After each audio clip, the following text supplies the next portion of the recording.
So many guys that I work with complain of symptoms of low energy. They complain low libido. They complain of just not being able to be as resilient stress-wise as they used to be. Maybe their immune system has been hit. Maybe they are being reactive to their kids. Maybe it's that they look in the mirror and their body is not what they recognize from 10, 15, 20 years ago. Things like higher body fat, lower strength, all these things. These are potential signs that you have lower testosterone than optimal. And I'm seeing time and time again, guys go to their doctors and they're getting tested for total testosterone, which is the overall amount of testosterone in your body, not the actual free usable testosterone that we really want to look at. And their numbers are low normal, but the doctors are saying your testosterone numbers are fine. Now, as a result, we're seeing guys go into their 40s, 50s, 60s with lower testosterone than is optimal, than is usable in their bodies. So we need to look further. Now, I've worked with guys all over the world for the last 20 years. And these are 10 steps that I've worked on with so many of these guys to really look at improving their overall health, not just increasing their testosterone, getting their energy up, lowering their body fat,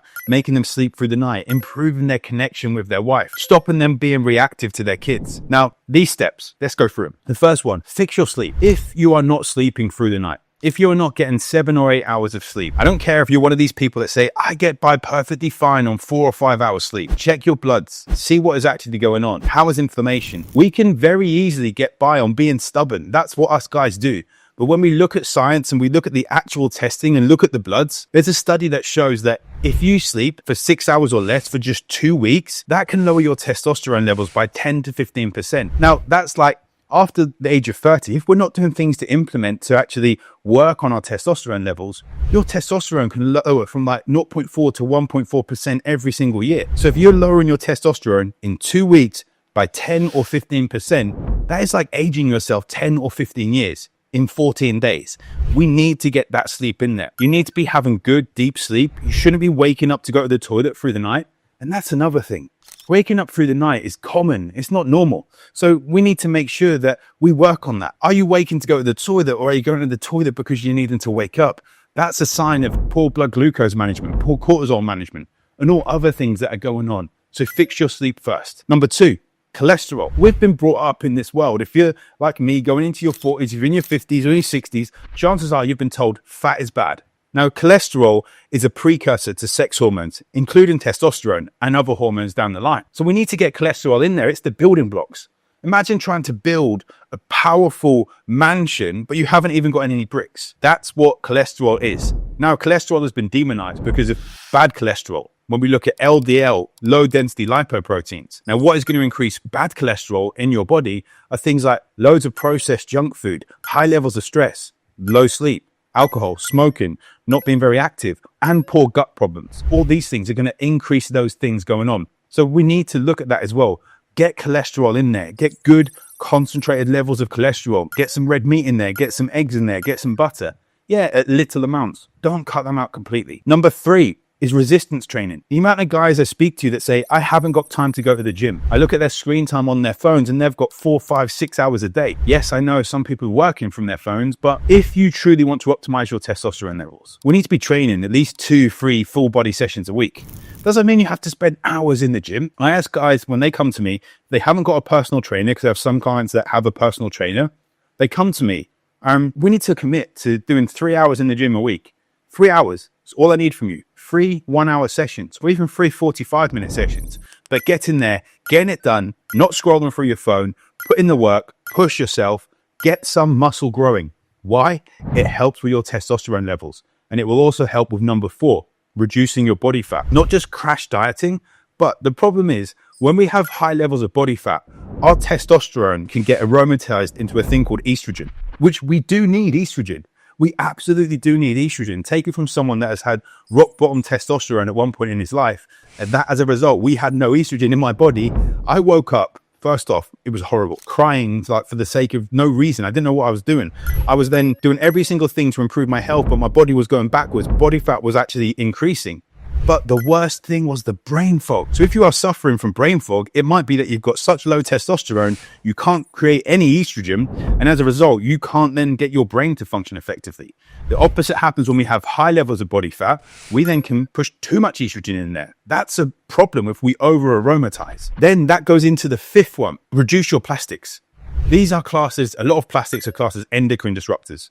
And we may see BPA free, bisphenol A free. That's all good. That's one bisphenol. Bisphenols are an endocrine disruptor, which is going to mix messages are going to get sent from your hormones and to message and proteins to say, we need more, we need less. And it's going to get very confusing. Then we have hormone problems as a result. Now, bisphenol A is just one of the bisphenols. There are also like E, AF, S, different other bisphenols out there. Now, when people are labeled them BPA3, that's great. But we want to then keep other things out there as well. Doing as much as you can to drink out of glasses when you can. Like eat out of glass, like try not to reduce the amount of plastics you're having. Yes, it's going to happen every now and then, but reduce it as much as possible. Number 6 is control your stress reactivity. What we mean by that is if someone cuts you up on a roundabout, no one got hurt. Don't be effing and blinding at them. Breathe. When someone causes you to react, take a breath, take a moment. Do you need to get wound up? I used to be the worst one for this, especially reacting at things that my wife would say. Now it's trying to take a breath. Why has she said that? Did I do anything to make her say that? Chances are yes, if I'd forgotten to put something away or had left some washing up or forgotten one of the chores or whatever it is. But work on your stress reactivity. Is that working on breathing, meditation, yoga nidra if you're someone that can't do meditation very well because your brain is always switched on? It's a thing called non-sleep deep rest for people that have got their back up. When I say yoga nidra, you lay there. It's super, super powerful. In fact, one person I would recommend is Ali Boothroyd. Her playlists on YouTube, totally free and amazing. Number 7, eat more zinc, eat more magnesium. This is going to prevent some of that over-converting of testosterone to estrogen. It's also going to improve your sleep and help you reduce cortisol levels. So things like oysters, beef, pumpkin seeds, cashews, they're things that are going to help with zinc. And things like dark chocolate and almonds, they're going to help you with magnesium. But overall, look to supplement if you need to. Get a really good quality multivitamin. Something like Optimal Man from Seeking Health is the one that I use regularly. And there's other brands I use as well, Pure Encapsulations for their magnesium glycinate, Apex Energetics. But these brands are the top brands out there. Some may be practitioner only. Some are actually only available if you have a practitioner through when you're working with them. So if you want the top brands, and drop me a message, let's chat to see how we can work. And then we can look at getting you them. Number 8, train your legs. Like people literally go to the gym and you're doing guns all the time. You're pushing chest. Look, I get that. I spent the first couple of years doing the bro workouts where it was just chest doing arms all the time, trying to get these t-shirt muscles going, especially on that Friday night pump, right? But when we push our legs, we are going to be working so many other systems in the body. And that's also going to evoke a hormonal response, increase of growth hormone. That's going to help you with better sleep. That's going to help you with growing, with recovering. All these things are going to have a knock-on impact to boost your testosterone. Then number 9, I'm not sorry to say it, cut the alcohol. The amount of times I have guys that come to me and they say, I have to have my drink in the evening. It helps me switch off. If you look at following things like on an Oura Ring, a Garmin, Whoop Band or something like that, you will see that alcohol impacts your ability to get into deep sleep. So you might be knocked out for 8 hours, but you are not getting quality restorative levels of sleep. Studies are showing that we justify the amount of alcohol we take in. One every night, maybe one every other night. You have half a bottle of wine on a Friday night, you finish it on a Saturday, you have a full bottle on a Sunday. A lot of people are actually binge drinking without even realizing it. It's having a knock-on effect on your sleep, which is having a knock-on effect on your hormones. Your body has not been able to detoxify it and all these other things. There is no safe limit for alcohol. We really should be cutting it out if you're truly serious. Now, do my clients drink? Yes. Do I drink? Well, some of my clients do. I don't drink. I don't like the taste of alcohol. But it is about getting your body to a place where if you want one occasionally, yeah, you might have a beer here and there, but you're not going out getting plastered. You're not going out and just getting your brain numb because you're not dealing with everything else going on in your life. Going back to number 6, controlling the stress reactivity. Number 10 is test, don't guess. Now, the amount of money that I spent on myself before I started doing blood tests, before I started getting blood tests, getting functional medicine tests like a Dutch test for hormones or a gut map for your gut to see what is actually going on. I wasted so much money, not just money, but time as well. Now, that would have a knock-on effect elsewhere because I'd be pushing and pushing and pushing, getting so frustrated and not getting the results. I always say, as I said, test, don't guess.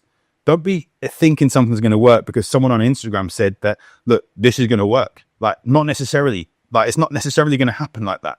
Looking at your full blood test, not necessarily what the doctors say. If you've seen a lot of my reels, they're not testing fully. If you're a fan of catchphrase, growing up in the 90s, I loved catchphrase. They used to have Mr. Chips in there with this super catchphrase, and you'd reveal a block, a square every time. A lot of the tests the doctors do are trying to guess the super catchphrase with just one square revealed. It's going to happen occasionally where you get it, but most of the time you're going to need multiple squares, if not the whole thing revealed, to find out what that catchphrase is. That is the same as those blood tests. Doctors doing total testosterone, but not free testosterone, not your LH and FSH, not your DHEA, looking at thyroid and only doing TSH, not free T3, free T4, reverse T3, all these other things going on. Not looking at your red blood cells, your iron, your cholesterol, and everything else that really paints a full picture of where your body is at. So those are the 10 things. Fix your sleep first. Look at your cholesterol. Do some resistance training. Lower your body fat. Reduce your plastics. Control stress reactivity.